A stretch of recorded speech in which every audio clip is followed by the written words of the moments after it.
बंदर का मुंह। बहुत पुराने समय की बात है।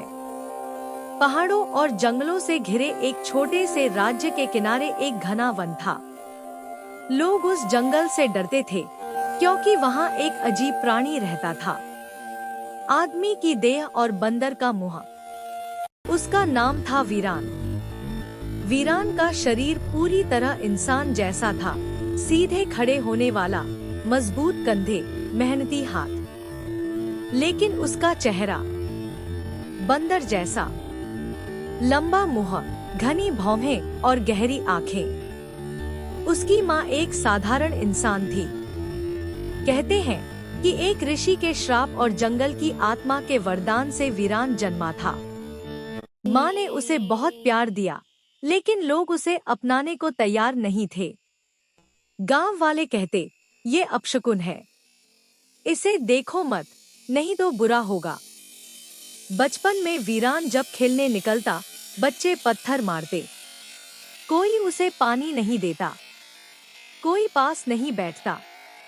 धीरे धीरे वीरान ने इंसानों से दूरी बना ली और जंगल को ही अपना घर बना लिया। जंगल का रक्षक। वीरान जंगल में रहने लगा। उसने जानवरों की भाषा समझनी सीख ली।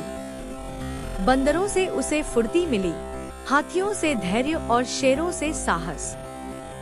वह किसी को नुकसान नहीं पहुंचाता था, लेकिन जब लकड़हारे जरूरत से ज्यादा पेड़ काटते या शिकारी जानवरों को मारते, तो वीरान उन्हें रोक देता। लोग उसे अब वनरक्षक कहने लगे, लेकिन डर अब भी बना रहा। संकट का दिन। एक साल भयानक सूखा पड़ा। नदी सूख गई। जंगल में आग फैलने लगी।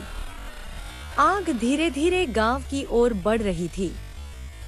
राजा के सैनिक डर गए। कोई उपाय नहीं सूझ रहा था। तभी एक बूढ़े ने कहा, जंगल में एक प्राणी है, अगर कोई बचा सकता है तो वही। राजा ने आदेश दिया, उसे बुलाया जाए।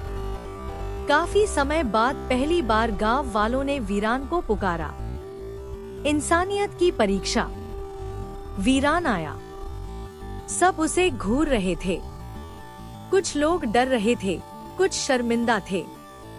राजा ने कहा, अगर तुम गांव बचा लो तो हम तुम्हें अपना मानेंगे। वीरान मुस्कुराया।